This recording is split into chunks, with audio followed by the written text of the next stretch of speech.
Le Salon international du livre d'Alger se poursuit pour sa deuxième journée consécutive. Dès son ouverture, les premiers visiteurs ont afflué les stands du Palais des Expositions. Ici, il y en a pour tous les goûts. Écrivain déjà poète, spécialisé en archéologie, océanographie, histoire, automatiquement, je cherche ce genre de livre, c'est-à-dire qui m'aide dans mes recherches. Les recherches en archéologie, en océanographie et en histoire.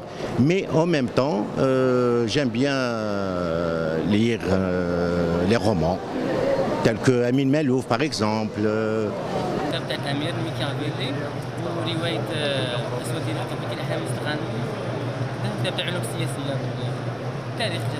Nous sommes spécialisés dans le livre médical. Principalement, on vise beaucoup plus les étudiants de la première année, pratiquement jusqu'au début du résidenat.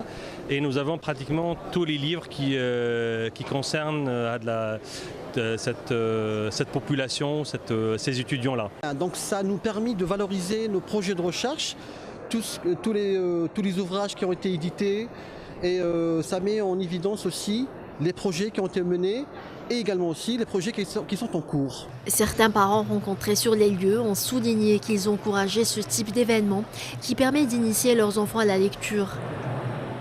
La lecture pour nous c'est crucial, le net ne remplace absolument pas la lecture, ne serait-ce que pour le contact avec le livre, l'odeur du livre, également la perception que les enfants ont du livre.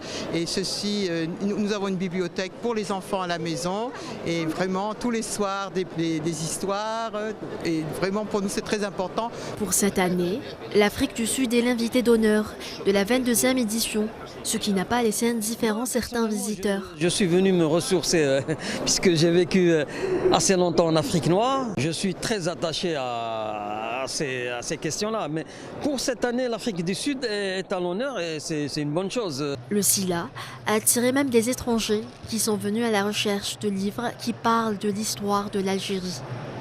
Avec ma femme, justement, en venant de France, pour retrouver des documents, des histoires. J'ai bien des histoires, à la fois l'histoire et les histoires concernant l'Algérie. Avis à tous les mordus de la lecture, vous avez jusqu'au 6 novembre prochain pour vous faire plaisir, alors soyez nombreux à vous y rendre.